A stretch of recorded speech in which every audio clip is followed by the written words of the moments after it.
கர்த்தருக்கு ஸ்தோத்திரம் உண்டாவதாக. திருத்துவ பண்டிகைக்கு பின் வரக்கூடிய இந்த 10ஆம் ஞாயிற்றுக்கிழமையில் செய்திக்காக நமக்கு கொடுக்கப்பட்டிருக்கிற வேத பகுதி அது எரேமியா தீர்க்கதரிசியின் புத்தகம் 7ஆம் அதிகாரம் 1 முதல் 15 வசனங்கள். எரேமியா இறைவாக்கினர் எழுதிய தீர்க்க தரிசன நூல் 7ஆம் அதிகாரம் 1 முதல் 15 வசனம். நான் வாசிக்கிறேன், நீங்கள் கவனியுங்கள். இதை நான் மோனகன் மொழிபெயர்ப்பில் இருந்து வாசிக்க விரும்புகிறேன். திருத்திய மொழிபெயர்ப்பு. எரேமியா 7:1-15. கர்த்தரிடம் இருந்து எரேமியாவுக்கு வந்த வார்த்தை: நீ கர்த்தருடைய ஆலயத்தின் வாசலிலே நின்று அங்கே கூறி அறிவிக்க வேண்டிய வார்த்தை இதுவே. கர்த்தரை பணிந்து கொள்ள இந்த வாசல்களுக்குள்ளே பிரவேசிக்கிற யூத ஜனங்களாகிய நீங்கள் எல்லாரும் கர்த்தருடைய வார்த்தையை கேளுங்கள். இஸ்ரவேலின் கடவுளாகிய சேனைகளின் கர்த்தர் சொல்லுகிறார், உங்கள் வழிகளையும் உங்கள் செய்கைகளையும் சீர்படுத்துங்கள். அப்பொழுது உங்களை இந்த ஸ்தலத்திலே குடியிருக்க பண்ணுவேன். இதுவே கர்த்தரின் ஆலயம், கர்த்தரின் ஆலயம், கர்த்தரின் ஆலயம் என்று சொல்லி பொய் வார்த்தைகளில் நம்பிக்கை வைக்காதிருங்கள். நீங்கள் உங்கள் வழிகளையும் உங்கள் செய்கைகளையும் குறைவர சீர்படுத்தி ஒருவனுக்கும் அவன் அயலானுக்கும் உள்ள வழக்கை நியாயமாகவே தீர்த்து அந்நியனையும் திக்கற்றவனையும் விதவையையும் ஒடுக்காமலும் குற்றமில்லாத இரத்தத்தை இந்த ஸ்தலத்திலே சிந்தாமலும் உங்களுக்கு கேடு உண்டாக அந்நிய தேவர்களை பற்றி கொள்ளாமலும் இருப்பீர்களேயாகில் உங்கள் பிதாக்களுக்கு நான் கொடுத்த இந்த ஸ்தலத்தில் இந்த தேசத்தில் உங்களை சதா காலமுமாக குடியிருக்க பண்ணுவேன். ஒன்றுக்கும் உதவாத பொய் வார்த்தைகளில் நீங்கள் நம்பிக்கை வைக்கிறீர்களே. நீங்கள் திருடி, கொலை செய்து, விபச்சாரம் பண்ணி, பொய்யானை இட்டு, பாகாலுக்கு தூபம் காட்டி, நீங்கள் அறியாத அந்நிய தேவர்களை தொழுது பிற்பாடு வந்து என் நாமம் வழங்கும் இந்த ஆலயத்திலே என் சந்நிதியில் நின்று நாங்கள் விடுதலையானோம் என்று சொல்லி பின்னும் இந்த அருவருப்புகளை எல்லாம் செய்து வருகிறீர்களே. என் நாமம் வழங்கும் இந்த ஆலயம் உங்களுக்கு கல்லர் புகையாயிற்றோ? நானும் கண்டுகொண்டேன். கர்த்தர் உரைத்த வாக்கு இதுவே. நான் முற்காலத்தில் என் நாமம் விளங்க பண்ணின சீலோவில் உள்ள என் ஸ்தலத்துக்கு நீங்கள் போய் இஸ்ரவேல் ஜனத்தின் தீமையின் நிமித்தம் நான் அதற்கு செய்ததை பாருங்கள். நீங்கள் இந்த செய்கைகளை எல்லாம் செய்து நான் உங்களுக்கு திரும்ப திரும்ப சொன்னவைகளையும் பேசியவைகளையும் நீங்கள் கேளாமலும் நான் உங்களை கூப்பிட்டும் நீங்கள் பதில் சொல்லாமலும் போனபடியினால் என் நாமம் வழங்குவதும் நீங்கள் நம்பி இருப்பதுமான இந்த ஆலயத்துக்கும் உங்களுக்கும் உங்கள் பிதாக்களுக்கும் நான் கொடுத்த ஸ்தலத்துக்கும் நான் சீலோவுக்கு செய்தது போல செய்வேன். எப்ராஹீமின் சந்ததியார் அனைவரும் ஆகிய உங்கள் சகோதரர் அனைவரையும் நான் அகற்றிவிட்டது போல உங்களையும் என் சமூகத்தில் இருந்து அகற்றிவிடுவேன். கர்த்தர் உரைத்த வாக்கு இதுவே. ஆமென். அல்லேலூயா.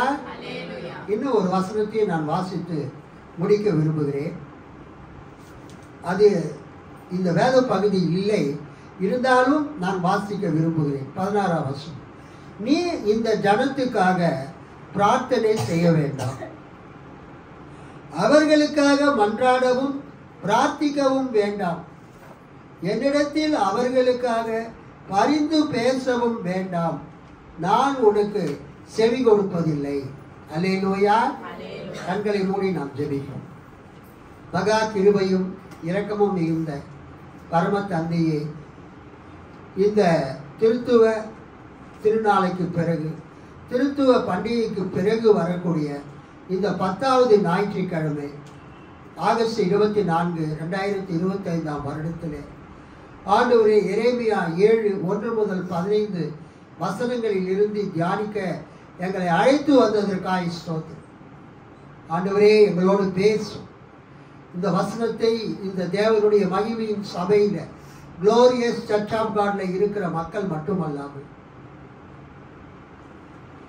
இதை யூடியூபிலும் ஃபேஸ்புக்கிலும் ஆண்டவரே வாட்ஸ்அப்புகளிலும் யாரெல்லாம் பார்க்க போகிறார்களோ அவர்களோடு நீர் பேசுவீராக.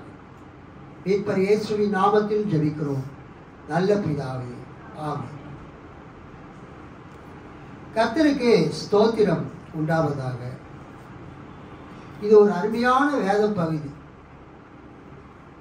மிக மிக அருமையான முக்கியமான ஆழ்ந்த கருத்துக்கள் உள்ள ஒரு வேத பகுதி.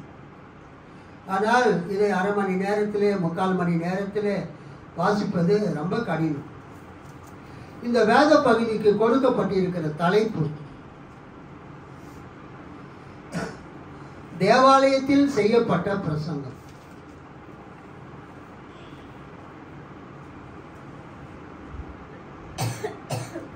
தேவாலயத்தில் செய்யப்பட்ட டெம்பிள் செர்மன். தேவாலயம் என்பது இங்கு எருசலேம் தேவாலயத்தை குறிக்கிறது. எருசலேம் தேவாலயத்தில் செய்யப்பட்ட பிரசங்கம். இதற்கு திருவிவிலியம் பொது மொழிபெயர்ப்பு திருத்திய பதிப்பில் என்ன தலைப்பு கொடுத்திருக்கிறார்கள்? கோவிலுக்கு எதிரான இறைவாக்கு. எருசலேம் தேவாலயத்துக்கு எதிராக கொடுக்கப்பட்ட தீர்க்க தரிசன வார்த்தை. அல்லேலூயா. தமிழ்ல கோவிலுக்கு எதிரான இறைவாக்கு, திருவிவிலியம் பொது மொழிபெயர்ப்பு திருத்திய பதிப்பில். ஆனால் சில புத்தகங்களிலே இதற்கு கொடுக்கப்பட்டிருக்கிற தலைப்பு டெம்பிள் சர்மன்.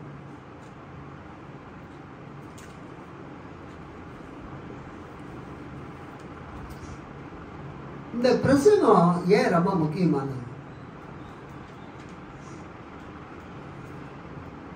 ஆண்டவர் இஸ்ரவேல் மக்களை இந்த உலகத்திற்கு ஒளியாக அவர்கள் வாழ்வதற்காக தெரிந்து கொண்டார். அல்லேலூயா. எப்படி கடற்கரை ஓரமாக இருக்கக்கூடிய கலங்கரை விளக்கம் கடலில் வரக்கூடிய கப்பல்களுக்கு வழிகாட்டுகிறதோ, அதை போல இஸ்ரவேல் மக்கள் இந்த உலகத்தில் வாழக்கூடிய அனைத்து இன மக்களுக்கும் அவர்கள் எப்படியாக இருக்க வேண்டும்? ஒரு கலங்கரை விளக்கமாக, லைட் ஹவுஸ்,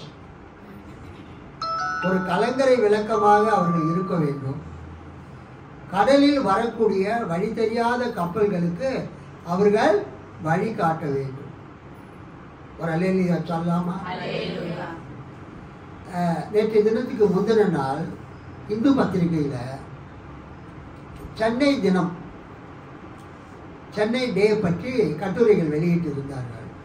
அதில் ஒரு கட்டுரை, போர்த்துகீசியர்கள் இந்தியாவுக்கு எப்படி வந்தார்கள், சென்னைக்கு எப்படி வந்தார்கள் என்று அவர்கள் வெளியிடும்போது, போர்த்துகீசியர்கள் அந்த வங்காள விரிகுடா கடலிலே வரும்பொழுது பயங்கரமான புயல், அந்த கப்பல் கவிழக்கூடிய ஒரு நிலை, ஒரே இருட்டு, அவங்களுக்கு வழி தெரியல,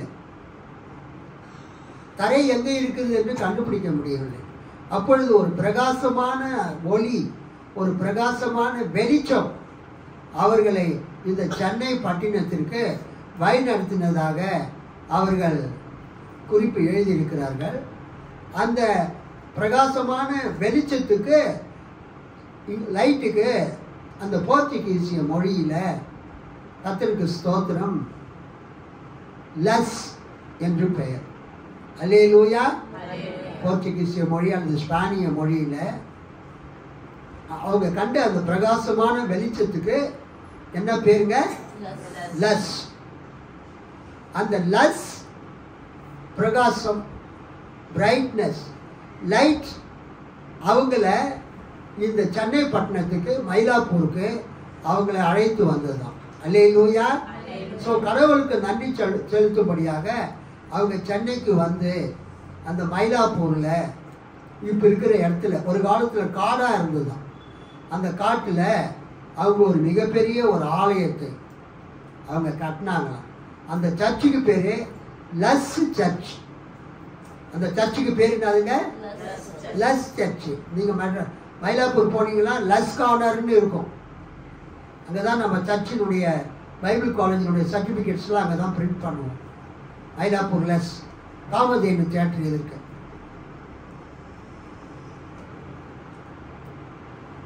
வெங்கடேஷ் அங்கே தான் அந்த பிரிண்டிங் ப்ரெஸ் வைத்து இருந்தார், ஸ்க்ரீன் பிரிண்டிங். அப்புறம் இப்போ அவர் மந்தவெளிக்கு வேற இடத்துக்கு போயிட்டார். அந்த போர்ச்சுகீசியர்கள் கட்டின அந்த கோவில் இன்றைக்கும் எங்கே இருக்கிறது? மயிலாப்பூரில் இருக்குது. நான் போயிருக்கிறேன். நம்ம கொரட்டூரில் இன்ஃபேன்ட் ஜீசஸ் சர்ச் ஃபாதராக இருந்த ஃபாதர் ஜிபி ஜான் லூயிஸ் அங்கே போய் ஃபாதராக ஒர்க் பண்ணார். அந்த சர்ச்சில் ஒரு பெரிய ஃபாதருக்கு அசிஸ்டண்ட்டாக ஒர்க் பண்ணார். அந்த சர்ச்சுக்கு நான் போயிருக்கிறேன். ரொம்ப அழகான ஒரு கட்டடக்கலை போர்ச்சுகீசியர்கள் கட்டினாங்க. இன்னும் அந்த கட்டடக்கலை மாறாமல் அவங்க அப்படியே வச்சிருக்கிறாங்க. கைத்தட்டி ஆண்டவர் மகிழை படுத்து.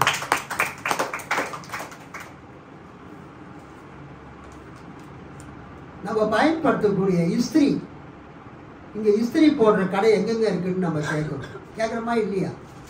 அந்த இஸ்திரி என்ற வார்த்தை ஒரு போர்ச்சுகீசிய வார்த்தை.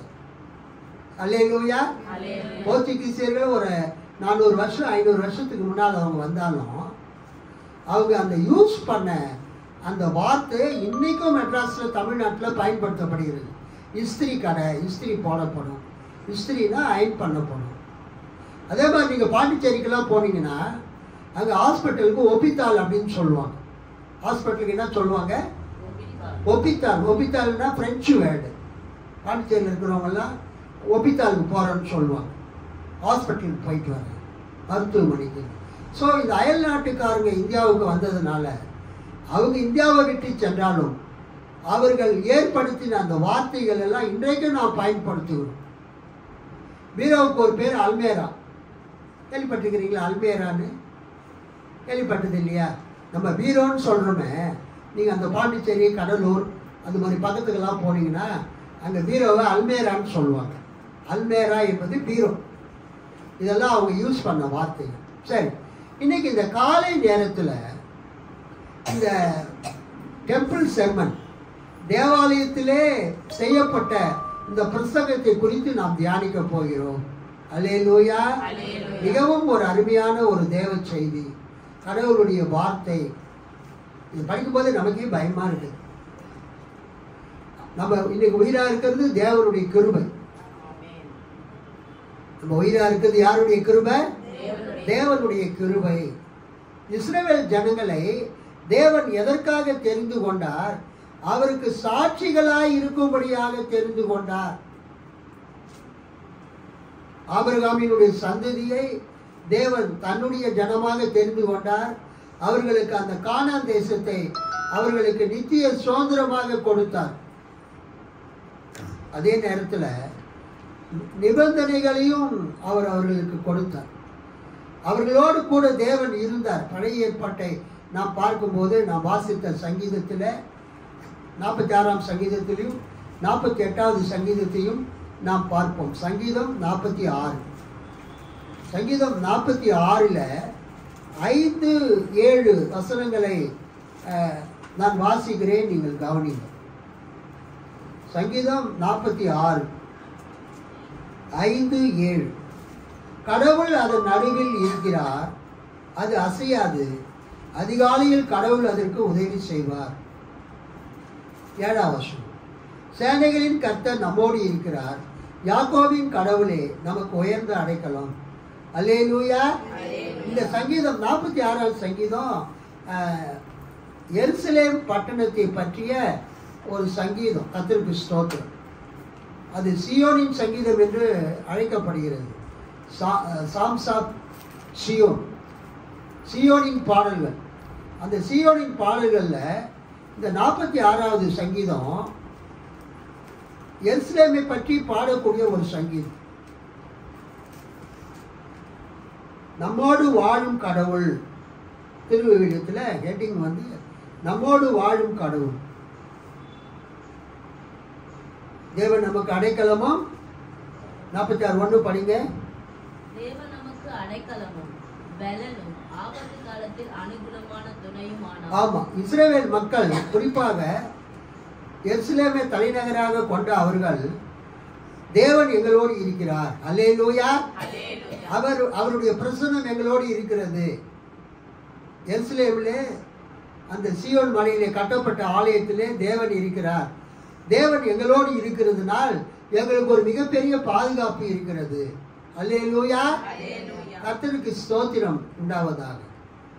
தேவன் நம்ம கூட இருக்கிறார் என்கிற நம்பிக்கை அவர்களுக்கு இருந்தது. 46:5 அந்நகரின் நடுவில், அதாவது எருசலேமின் நகரில் கடவுள் இருக்கின்றார், அது ஒருபோதும் நிலை குறையாது. வைகரை தோறும் கடவுளின் துணை அதற்கு உண்டு.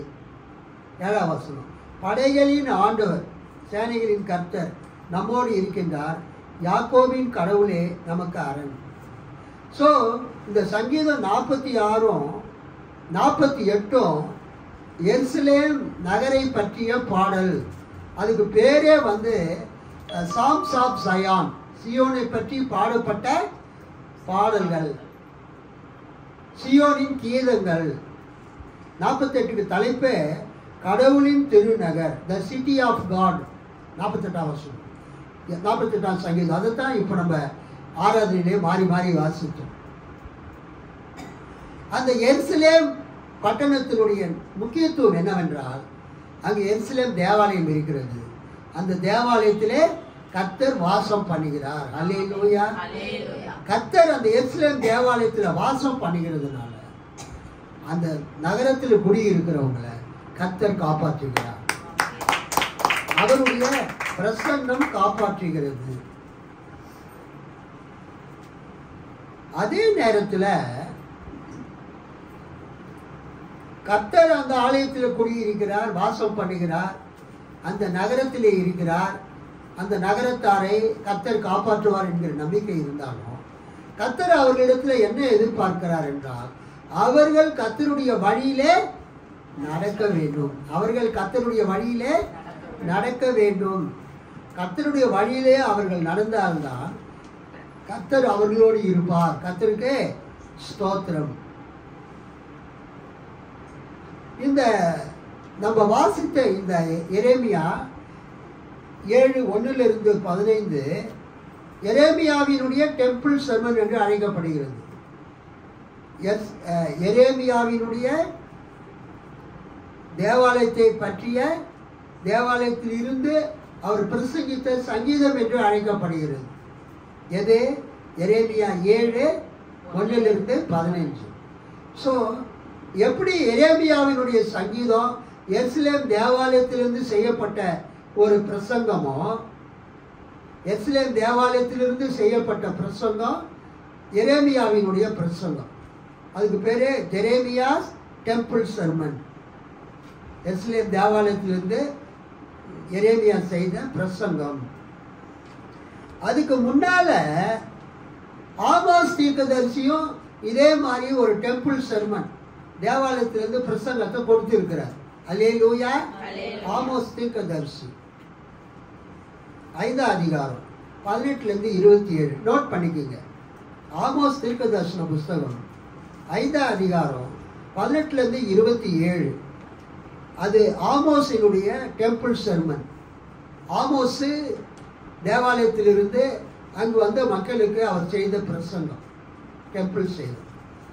ஆனால் ஆமோஸ் வந்து பிரசங்கம் செய்தது எங்கன்னா வடக்கு நாட்டில் பெத்தேல். அவர் எருசலேமில் பிரசங்கம் பண்ணலை. அவர் எங்கே பிரசங்கம் பண்ணுறாரு? பெத்தேலில். அங்கே அந்த வடக்கு ராஜ்யத்தை சேர்ந்தவங்க ஒரு கோயில் கட்டி அவங்க அங்கே பொன் கன்றுக்குட்டியெல்லாம் வச்சு அவங்க வணங்கினாங்க. அங்கே போயிட்டு ஆமோஸ் பிரசங்கம் பண்ணுறாரு. ஹல்லேலூயா. அது ஆமோஸினுடைய டெம்பிள் சர்மன் என்று அழைக்கப்படுகிறது. 5:18-27. மீகா, ஆமோஸுக்கு அடுத்தது மீகா. மீகாவும் பிரசங்கம் பண்ணுறாரு, டெம்பிள் சர்மன். அது மீகா தீர்க்கதரிசன புஸ்தகம் 3ஆம் அதிகாரம் 9-12. மீகா தேவாலய பிரசங்கம், டெம்பிள் சர்மன் 3ஆம் அதிகாரம் 9-12 காணப்படுகிறது. 3:9-12. அதுக்கு என்ன பேருன்னா மீகாஸ் டெம்பிள் சர்மன், மீகாவினுடைய தேவாலய பிரசங்கம். ஸோ ஆமோஸ் முதலாவது தேவாலயத்தில் போய் தேவாலயத்துக்கு வெளியில் பிரசங்கம் பண்ணுறாரு. ஆக்சுவலாக அவர் பண்ண தேவாலயம் வடக்கு ராஜ்யத்தில் இஸ்ரேலில் பெத்தேல் என்ற இடத்துல அவர் பண்ணார். அங்கே வசிக்கிற மக்கள் ஏதோ வணங்கலை. அங்கே வசிக்கிற மக்கள் யாரை வணங்கினாங்க? கன்றுக்குட்டியை வணங்கினாங்க, பொன்னால் செய்யப்பட்ட கன்றுக்குட்டி. 2வது பிரசங்கம் மீகாஸ் டெம்பிள் சர்மன், மீகாவுடைய 2வது அந்த தேவாலய பிரசங்கம் 3ஆம் அதிகாரம் 9-12. 3வது எரேமியாவின் டெம்பிள் சர்மன், எரேமியா தீர்க்கதரிசி தேவாலயத்திலிருந்து செய்த பிரசங்கம். எரேமியா 7ஆம் அதிகாரம் 1-15. ஒரு அல்லேலூயா சொல்லாம கர்த்தருக்கு ஸ்தோத்திரம். அதாவது யூதர்களுடைய பழைய ஏற்பாடு நம்முடைய பழைய ஏற்பாட்டுக்கு வித்தியாசமானது. அல்லேலூயா. நம்முடைய பழைய ஏற்பாட்டில் முதல் புஸ்தகம் ஆதியாகமம், கடைசி புஸ்தகம் மல்கியா. ஆனால் யூதர்களுடைய வேத புத்தகத்தில் நம்மளை மாதிரி அவங்களுக்கு 39 புஸ்தகம் தான் இருக்குது. ஆனால் அவங்களுடைய ஆர்டர், ஒரிஜினல் ஆர்டர் எப்படின்னா, முதலாவது தோரா நியாயப்பிரமாணம் இருக்கும், 2வது தீர்க்கதரிசிகள், தீர்க்கதரிசிகளை பற்றிய நூல்கள், தீர்க்கதரிசிகளுடைய இறைவாக்குகள் இருக்கும். அதுக்கு 2வது பேர் ப்ராஃபட்ஸ் என்று பெயர், நெவியீம். 3வது புஸ்தகம் சேக்ரட் ரைட்டிங்ஸ், புனித எழுத்துக்கள் என்று இருக்கும், 3வது பகுதி. ஸோ யூதர்களுடைய வேத புத்தகம், வேத புத்தகத்தில் 39 நூல்கள் தான் இருக்கிறது. நம்ம பழைய ஏற்பாட்டில் எத்தனை நூல்கள் தான் இருக்கிறது? 39 தான் இருக்குது. ஆனால் அவங்களுடைய ஆர்டர் வேற, நம்ம பைபிள் இருக்கிற ஆர்டர் வேற. அந்த யூதர்களுடைய வேத புத்தகத்தில் பழைய ஏற்பாடு 3 பிரிவாக பிரிஞ்சு இருக்குது. பழைய ஏற்பாடு தான் யூதர்களுடைய வேத புத்தகம், holy scriptures or sacred scriptures. முதல் பகுதி தோரா, நியாயப்பிரமாணம், நீதி சட்டம், மோசேயின் ஆகமங்கள். 2வது பகுதி இறைவாக்கினர்கள், ப்ராஃபட்ஸ், தீர்க்கதரிசிகள், நெவியீம். 3வது பகுதி கெத்துவீம், சேக்ரட் ரைட்டிங்ஸ், புனித எழுத்துக்கள். இந்த நடு பகுதி இருக்குதுங்களே, அதில் தான் தீர்க்கதரிசிகளை பற்றிய செக்ஷன், அது பகுதி. அந்த தீர்க்கதரிசிகளை அவங்க 2ஆக பிரிக்கிறாங்க, முந்தின தீர்க்கதரிசிகள், பிந்தின தீர்க்கதரிசிகள். முந்தின தீர்க்கதரிசிகள் என்றால் ஃபார்மர் ப்ராஃபட்ஸ், பிந்தின தீர்க்கதரிசிகள் என்றால் லேட்டர் ப்ராஃபட்ஸ். தங்கள் பெயரில் புஸ்தகம் எழுதாத தீர்க்கதரிசிகளை பற்றிய புத்தகங்கள் எல்லாம் முந்தின தீர்க்கதரிசிகள் புத்தகத்தில் இருக்கிறது. தங்கள் பெயரில் தீர்க்க தரிசன புத்தகங்களை கொண்டிருக்கிறவர்கள் எழுதின புத்தகங்கள் எல்லாம் 2வது தீர்க்க தரிசன புத்தகத்தில் இருக்கிறது. அல்லேலூயா. ஸோ யூதர்களுடைய அந்த பழைய ஏற்பாடு, யூதர்களுடைய அந்த வேத புஸ்தகத்தில் நமக்கு இருக்கிற மாதிரி 5 பிரிவு கிடையாது, அவங்களுக்கு 3 பிரிவு தான். அல்லேலூயா. 3 பிரிவில் முதல் பகுதி நியாயப்பிரமாணம், 2வது பகுதி தீர்க்கதரிசிகள், 3வது பகுதி புனித எழுத்துக்கள், சேக்ரட் ரைட்டிங்ஸ். அந்த நடு பகுதி தீர்க்கதரிசிகள், ப்ராஃபட்ஸ் புக்கில் முந்தின தீர்க்கதரிசிகள், பிந்தின தீர்க்கதரிசிகள், தங்கள் பெயரில் புஸ்தகம் எழுதாத தீர்க்கதரிசிகள். சாமுவேல் ஒரு தீர்க்கதரிசி, நாத்தான் ஒரு தீர்க்கதரிசி, காத் ஒரு தீர்க்கதரிசி.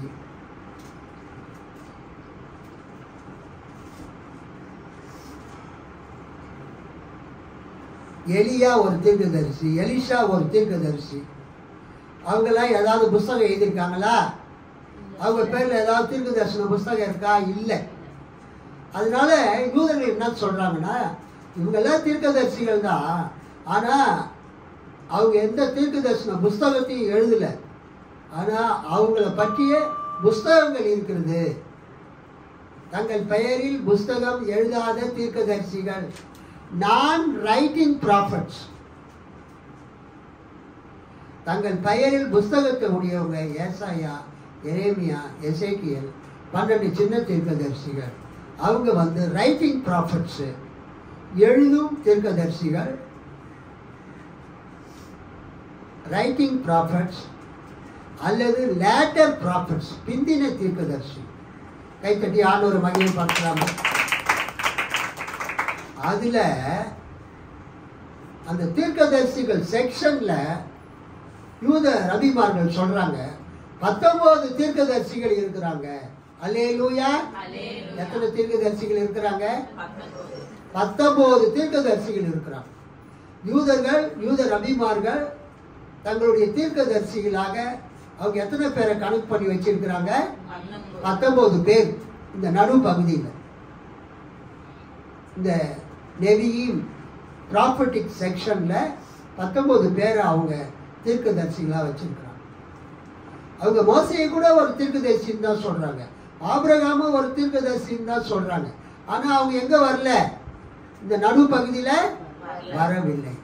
சோ இந்த 19 தீர்க்கதரிசியில 3 தீர்க்கதரிசிகள் தேவாலயத்துக்கிட்ட போய் அந்த தேவாலயத்துக்கு வரக்கூடிய ஜனங்களுக்கு அந்த ஓய்வு நாட்களில, பண்டிகை காலத்துல கர்த்தருடைய வார்த்தையை அவங்களுக்கு அறிவித்தாங்க.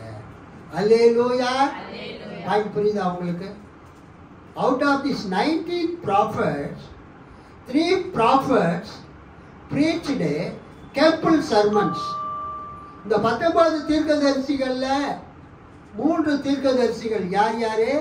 ஆமோஸ், மீகா, எரேமியா ஆகியோர் அந்த இறை மக்கள், கடவுளுடைய மக்கள், கடவுளை வழிபட வரக்கூடிய அந்த ஓய்வு நாளுக்கு அவங்க போய் அங்க வரக்கூடிய ஜனங்களுக்கு அவங்க பிரசங்கம் பண்ணாங்க. அல்லேலூயா. கடவுளுடைய வார்த்தையை அவங்க தீர்க்க தரிசனமா அறிவித்தாங்க. கர்த்தருக்கு ஸ்தோத்திரம். அந்த வசனங்கள்லாம் நீங்க பார்த்தீங்கன்னா கிட்டத்தட்ட எல்லாம் ஒரே மாதிரி தான் இருக்கும். உதாரணமா ஆமோஸ் 3ஆம் அதிகாரம் 2ஆம் வசனத்தை படிங்க. ஆமோஸ் 3ஆம் அதிகாரம் 2ஆம் வசனம்.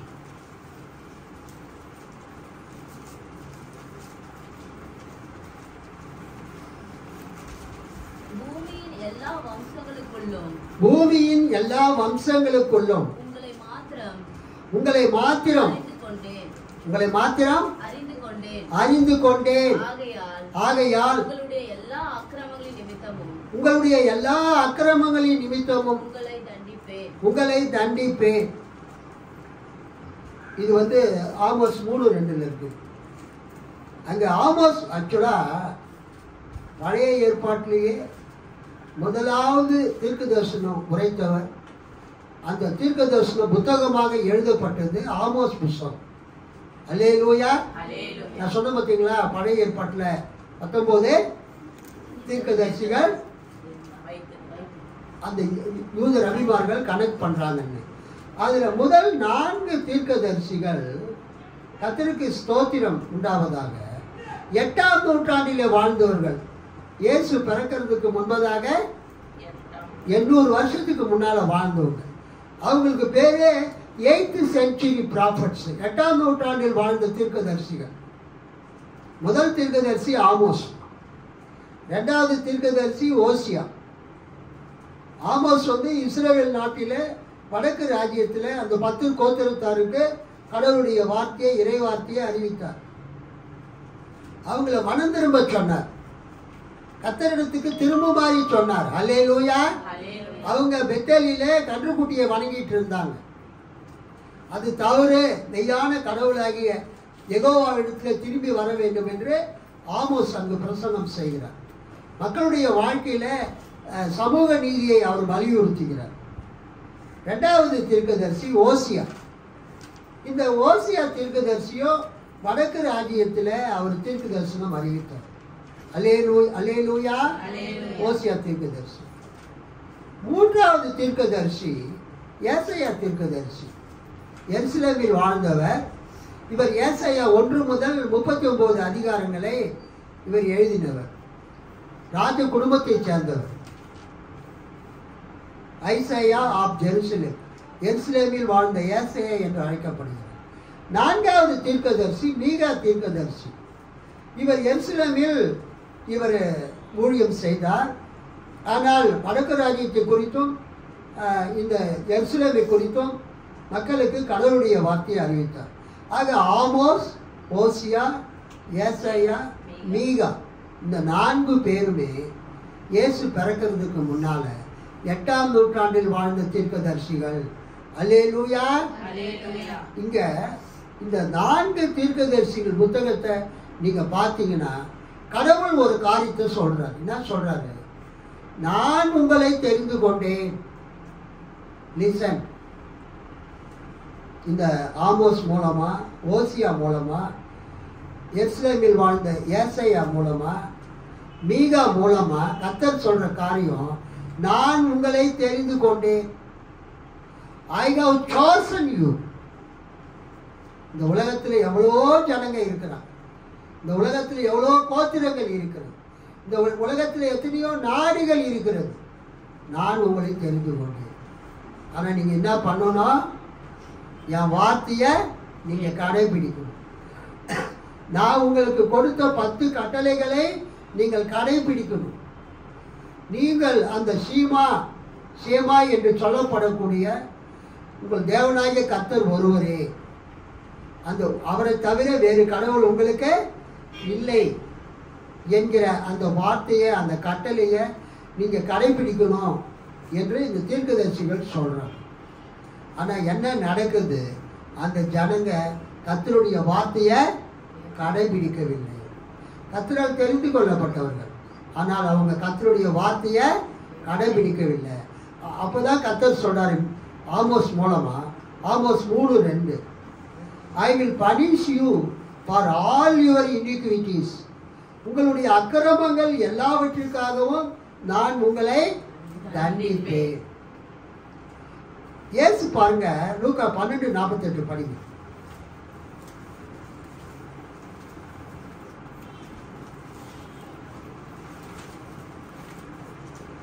லூக்கா 12:48.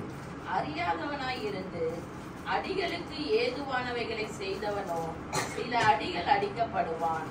எவனிடத்தில் அதிகம் கொடுக்கப்படுகிறதோ அவனிடத்தில் அதிகம் கேட்கப்படும். எவனிடத்தில் அதிகம் கொடுக்கப்படுகிறதோ அவனிடத்தில் அதிகம் கேட்கப்படும். கர்த்தருக்கு ஸ்தோத்திரம். அதுக்கு என்ன அர்த்தம்? இந்த உலகத்தில் இருக்கிற எல்லா ஜனங்களுக்கும் ஆண்டவர் எல்லாத்தையும் கொடுக்கவே இல்லை. தமது சித்தத்தை வெளிப்படுத்தவில்லை.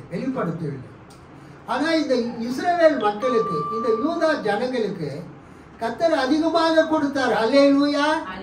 அந்த தேசத்தை கொடுத்தார், அவங்களுக்கு ஆசீர்வாதத்தை கொடுத்தார், 10 கட்டளைகளை கொடுத்தார், டோட்டலி நியாயப்பிரமாணத்தை கொடுத்தார். அவங்களிடத்துல கர்த்தர் என்ன எதிர்பார்க்கிறாரு? இந்த ஜனங்க இவைகள் எல்லாம் கடைபிடித்து நமக்கு கீழ்ப்படிந்து இருப்பாங்க அப்படின்னு அவர் எதிர்பார்த்தார். ஆனால் அந்த ஜனங்க என்ன பண்ணல? கடைபிடிக்கவில்லை. யாருக்கு அதிகம் கொடுக்கப்பட்டதோ அவனிடத்தில் அதிகம் எதிர்பார்க்கப்படும். ஆமோஸ் 3:2 அதான் கர்த்தர் சொல்றாரு, நான் உங்களுக்கு அதிகமாக கொடுத்தேன். என் கற்பனைகளை கொடுத்தேன், என் வார்த்தைகளை கொடுத்தேன், என் வாக்கு தத்துவத்தை கொடுத்தேன், என் ஆசீர்வாதத்தை கொடுத்தேன். நீங்க அதன்படி நடக்கவில்லை என்றால் I will punish you for all your iniquities. உங்கள் எல்லா அக்கிரமங்களுக்காகவும் நான் உங்களை தண்டிப்பேன். அதுதான் செய்தி. இன்னைக்கு கர்த்தர் உங்களை ரட்சித்திருக்கிறார், என்னை ரட்சித்திருக்கிறார். நம்மை நாம் இருக்கிற பகுதிக்கு ஒளியாக வைத்திருக்கிறார். அல்லேலூயா. அந்த இஸ்ரவேல் மக்களை உலகத்துக்கு ஒளியாக வைத்தார். நம்மை கர்த்தர் நாம் இருக்கிற பகுதியிலே நம்மை ஒளியாக வைத்திருக்கிறார். நம்மை லைட் ஹவுஸாக வைத்திருக்கிறார். அந்த லைட் ஹவுஸ் வெளிச்சத்தை பார்த்து கடலில் வரக்கூடிய கப்பல்கள் எல்லாம் வந்து கரை சேருவது போல கர்த்தர் உங்களையும் என்னையும் ஒளியாக வைத்திருக்கிறார். அல்லேலூயா. கர்த்தருக்கு ஸ்தோத்திரம். இயேசு நமக்கு ஒளியாக இருக்கிறார். I am the light of the world. நானே உலகத்துக்கு ஒளியாக இருக்கிறேன் என்று இயேசு சொன்னார். ஸோ இந்த காலை நேரத்தில் இந்த ஆமோஸ், மீகா, எரேமியா இந்த 3 தீர்க்கதரிசிகளுடைய தேவாலய பிரசங்கத்தை குறித்து நாம் கேட்போம். எரேமியா எருசலேமில் வாழும் பொழுது ஒரு அறுவடை பண்டிகை வந்தது, ஹார்வெஸ்ட் ஃபெஸ்டிவல். அப்போ எல்லா ஜனங்களும் அந்த பண்டிகைக்கு வந்தாங்க. எங்க வந்தாங்க? பண்டிகைக்கு வந்தாங்க. அவங்களுக்கு எரேமியா இந்த பிரசங்கத்தை அவர் செய்கிறார். கர்த்தருக்கு ஸ்தோத்திரம். எல்லாரும் உங்க வேத புத்தகத்தை எடுத்துக்கொள்ளுங்க. கர்த்தருக்கு ஸ்தோத்திரம். 7:1-15 சற்று நாம் என்ன செய்வோம், கொஞ்சம் கொஞ்சமாக பார்ப்போம். இந்த 7:1-15 எரேமியா என்ன சொல்லுகிறார்? எரேமியாவுக்கு ஆண்டவரிடமிருந்து வந்த வாக்கு, ஆண்டவரின் இல்ல வாயிலில் நின்று நீ அறிவிக்க வேண்டிய வாக்கு இதுவே. ஆண்டவரை வழிபட இவ்வாயில்கள் வழியாக சொல்லும் யூதாவின் மக்களே, நீங்கள் அனைவரும் கேளுங்கள். இஸ்ரவேலின் கடவுள் ஆகிய படைகளின் ஆண்டவர் கூறுவது, உங்கள் வழிகளையும் செயல்களையும் சீர்படுத்துங்கள். நான் இந்த இடத்தில் உங்களை குடியிருக்க செய்வேன். இது ஆண்டவரின் கோவில், ஆண்டவரின் கோவில், ஆண்டவரின் கோவில் எனும் ஏமாற்று சொற்களை நம்ப வேண்டாம்.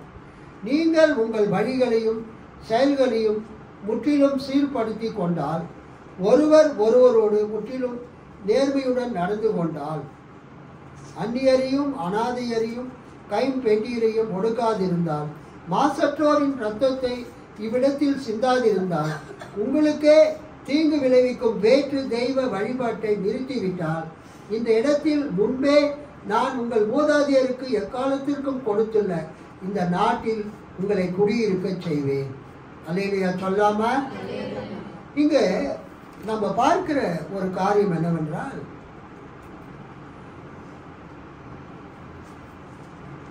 மூன்றாம் வசனம், இஸ்ரவேலின் கடவுளாகிய ஆண்டவர் கூறுவது, உங்கள் வழிகளையும் செயல்களையும் சீர்படுத்துங்கள். நான் இந்த இடத்தில் உங்களை குடியிருக்க செய்வேன். அல்லேலூயா, அல்லேலூயா. ஆமா, amend your ways. கர்த்தருடைய வார்த்தை எரேமியாவுக்கு வந்தது. Jeremiah challenged the temple worshippers to change the way they are living.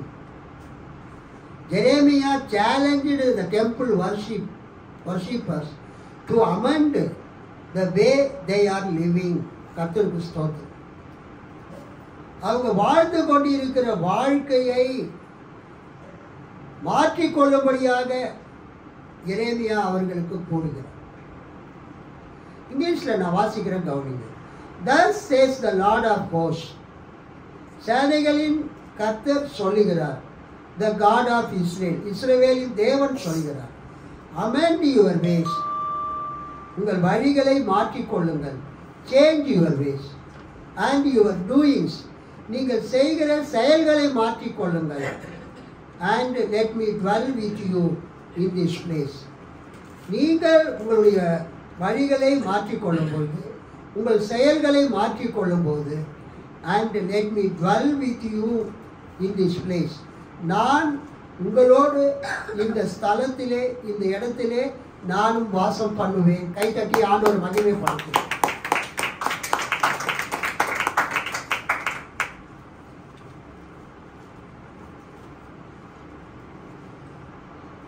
மூணாம் வசனம், இஸ்ரவேலின் கடவுளாகிய சேனைகளின் கர்த்தர் சொல்கிறார், உங்கள் வழிகளையும் உங்கள் செய்கைகளையும் சீர்படுத்துங்கள். அப்பொழுது உங்களை இந்த ஸ்தலத்திலே குடியிருக்க பண்ணுவேன். அல்லேலூயா. தமிழ் பைபிள்ல உங்களை இந்த ஸ்தலத்திலே குடியிருக்க பண்ணுவேன். இங்கிலீஷ் பைபிளில் பாருங்க, என்ஆர்எஸ்சி பைபிளில் amend your ways and your doings and let me dwell with you in this place. நானும் இந்த இடத்திலே உங்களோடு கூட நான் வாசம் பண்ணுவேன். என்ன வித்தியாசம் பார்க்குறீங்க? நம்ம வச்சிருக்கிற தமிழ் பைபிளில் உங்களை குடியிருக்க பண்ணுவேன்னு இருக்குது. என்ஆர்எஸ்சி இங்கிலீஷ் பைபிளில் என்ன இருக்குது? நானும் உங்களோடு சேர்ந்து வாசம் பண்ணுவேன், குடியிருப்பேன். அப்ப என்னன்னு சொன்னா, நாம் நமது வழிகளை திருத்திக் கொள்ளும் போது, நாம் செய்யக்கூடிய தவறான செயல்களை விட்டு நாம் விலகும் போது, ஆண்டவர் நம்மை நம்ம குடியிருக்கிற இடத்துல குடியிருக்க பண்ணுகிறார், குடியிருக்கிற தேசத்துல குடியிருக்க பண்ணுகிறார். அது மட்டும் இல்லாமல் ஆண்டவர் நம்மோடு சேர்ந்து குடியிருக்கிறார்.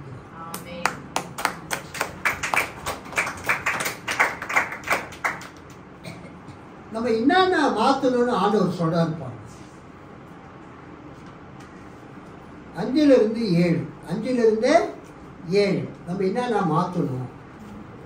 நீங்கள் உங்கள் வழிகளையும் செயல்களையும் முற்றிலும் சீர்படுத்தி கொண்டால், ஒருவரோடு முற்றிலும் நேர்மையுடன் நடந்து கொண்டால், அந்நியரையும் அநாதையரையும் கைம்பெண்டீரையும் ஒடுக்காதிருந்தால், மாசற்றோரின் இரத்தத்தை இவ்விடத்தில் சிந்தாதிருந்தால், உங்களுக்கே தீங்கு விளைவிக்கும் வேற்று தெய்வ வழிபாட்டை நிறுத்திவிட்டால், இந்த இடத்தில் முன்பே நான் உங்கள் மூதாதையருக்கு எக்காலத்திற்கும் கொடுத்துள்ள இந்த நாட்டில் உங்களை குடியிருக்க செய்வேன். அல்லேலூயா. கர்த்தருக்கு ஸ்தோத்திரம் உண்டாவதாக. அவங்க பண்ற மிஸ்டேக் எல்லாம் ஆண்டவர் சொல்றார். அவங்க என்னென்ன அவங்க கரெக்ஷன் பண்ணணும்? நீங்க எதுல இருந்து திருந்தணும்? ஆமா ஆமா. நீங்க அந்த தவறான செய்கைகளில் இருந்து நீங்க என்ன பண்ணணும்? நீங்க மனம் திரும்பினீங்கன்னா, அந்த செய்கைகளை அப்புறப்படுத்தினீங்கன்னா, உங்களை இந்த தேசத்துல நான் என்ன பண்ணுவேன்? குடியிருக்க பண்ணுவேன். ஒரு அல்லேலூயா சொல்லாமா? ஆனா அவங்க என்ன பண்ணாங்க?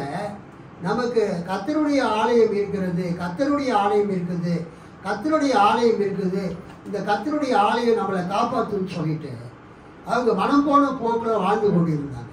அவங்க என்ன சொன்னாங்க?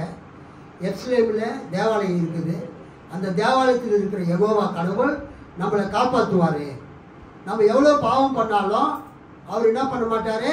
மன்னிச்சுடுவார், கண்டுக்காமல் விட்டுடுவார். ஏனென்றால் நம்ம குடியிருக்கிற இடத்துல கர்த்தர் இருக்கிறார், கர்த்தருடைய ஆலயம் இருக்கிறது என்று அவங்க சொல்லிக்கொண்டே இருந்தார். அது கர்த்தர் சொல்றாரு, அது வீண் வார்த்தை என்று அவர் சொல்லுகிறார். அந்த வசனத்தை பார்த்தீங்கன்னா உங்களுக்கு தெரியும், அது என்ன வார்த்தை? அது வீண் வார்த்தை. கர்த்தருக்கு ஸ்தோத்திரம். 4ஆம் வசனத்தை படிங்க. கர்த்தரின் ஆலயம், கர்த்தரின் ஆலயம், கர்த்தரின் ஆலயம் இதுவே என்று சொல்லி பொய் வார்த்தைகளை நம்பிக்கொள்ளாதிருங்கள். கர்த்தரின் ஆலயம், கர்த்தரின் ஆலயம், கர்த்தரின் ஆலயம் என்று நீங்கள் சொல்லி பொய் வார்த்தைகளை நம்பிக்கொள்ளாதிருங்கள். கர்த்தருடைய ஆலயம் அவங்க காப்பாற்றும் என்கிற நம்பிக்கையில இருந்தாங்க. ஆனா அவங்க தங்கள் வழிகளை என்ன பண்ணல? சீர்படுத்தல. தங்கள் வாழ்க்கையை அவங்க என்ன பண்ணல? மாற்றிக்கொள்ளவில்லை. ஸோ இந்த காலை நேரத்தில் இது ஒரு பெரிய பிரசங்கம். கர்த்தர் அவங்க என்ன பண்றாருன்னா, அந்த தேசத்தில் குடியிருக்கிற அந்நியர்களையும், அந்த தேசத்தில் குடியிருக்கிற அநாதைகளையும், அந்த தேசத்தில் குடியிருக்கிற விதவைகளுக்கு விரோதமாக நீங்க செய்யற எல்லா தீங்கில் இருந்தும் நீங்க என்ன பண்ணுங்க? உங்களுக்கு வாழ்க்கையில மாற்றத்தை கொண்டு வாருங்க அப்படின்னு சொல்றாரு. இதை நம்ம எங்க பார்க்கிறோம்னு சொன்னா, ஆமோஸ் 5ஆம் அதிகாரம் 24ஆம் வசனம். ஆமோஸ் 5:24 படிங்க. இன்னொருத்தர் மீகா 3:9 படிங்க.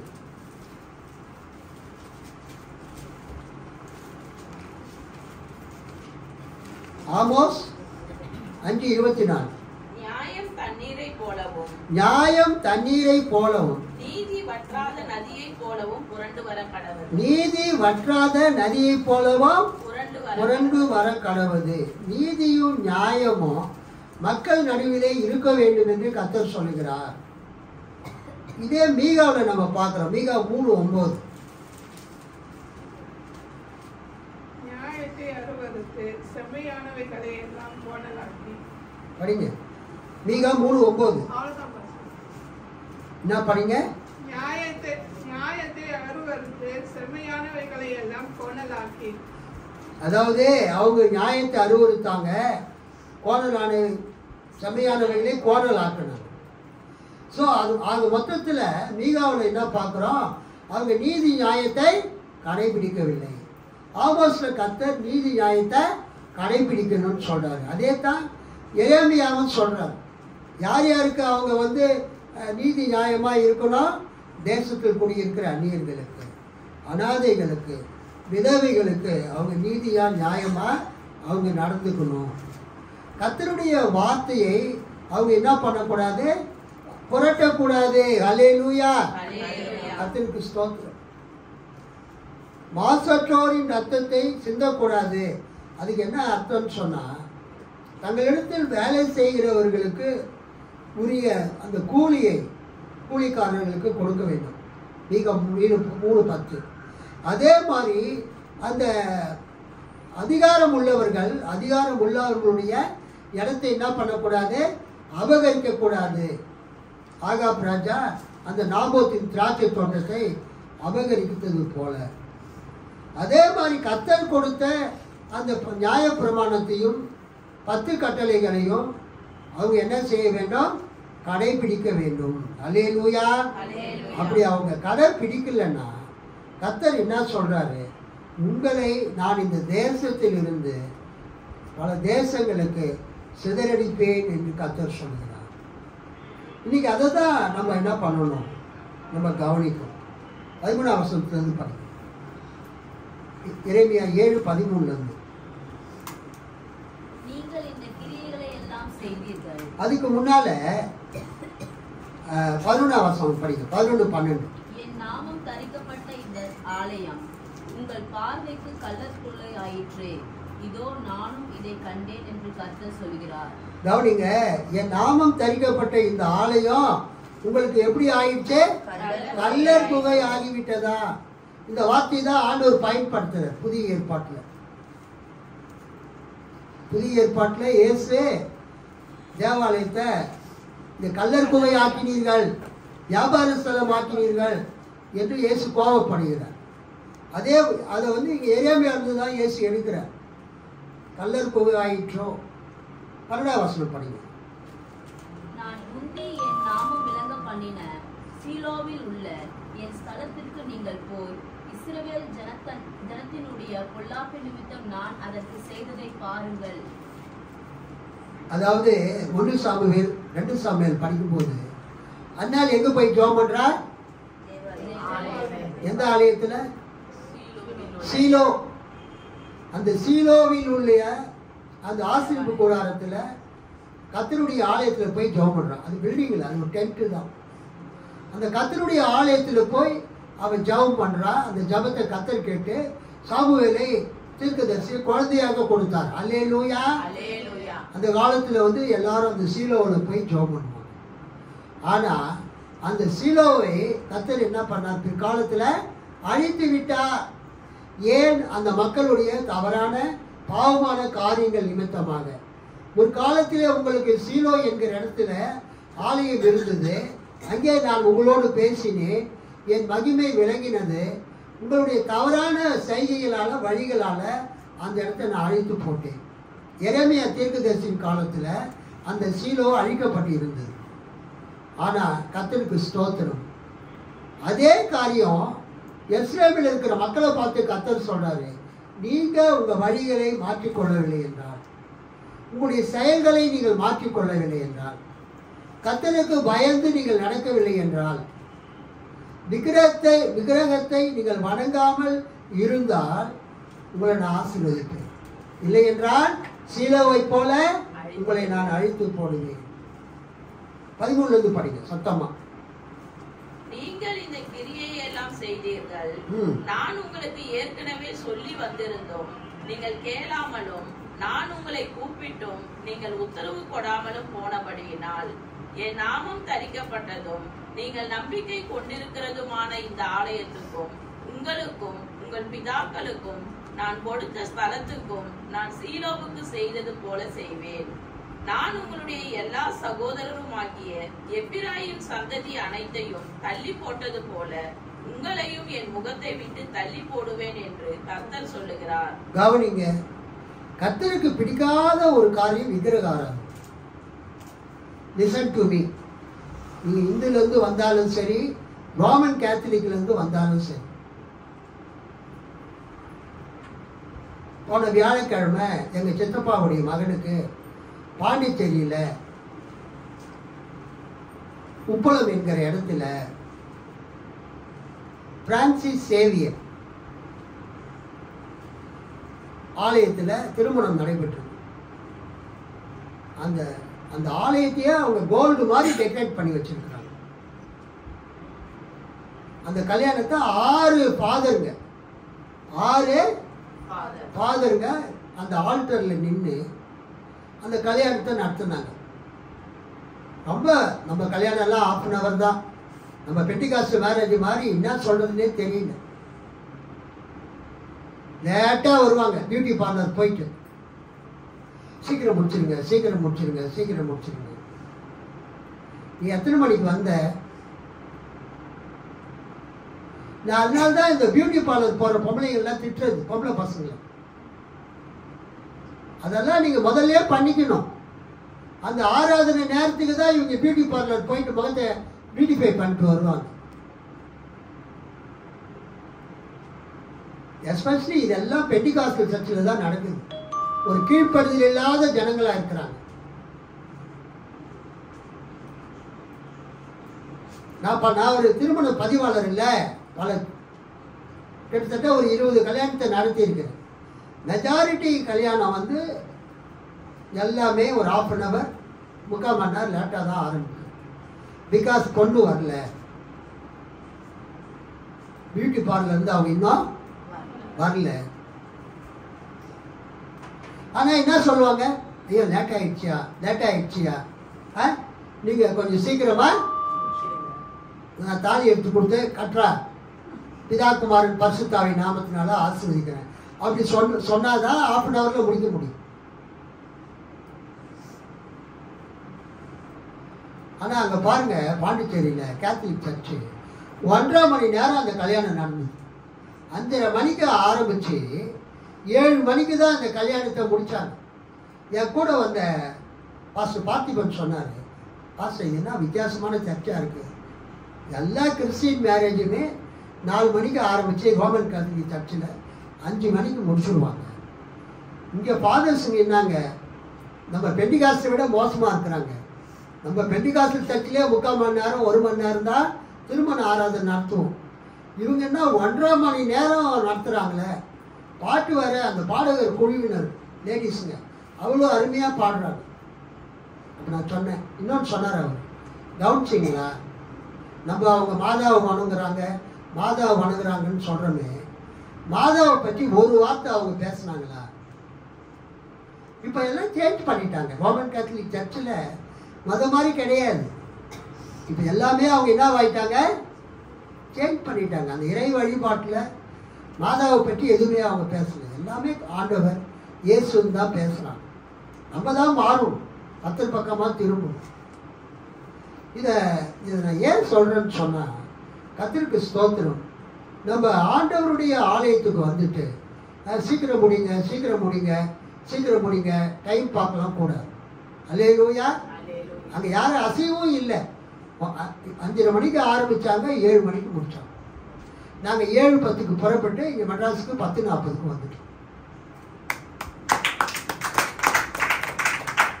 வர வழியில் ஒரே டீ சாப்பிட்டோம்.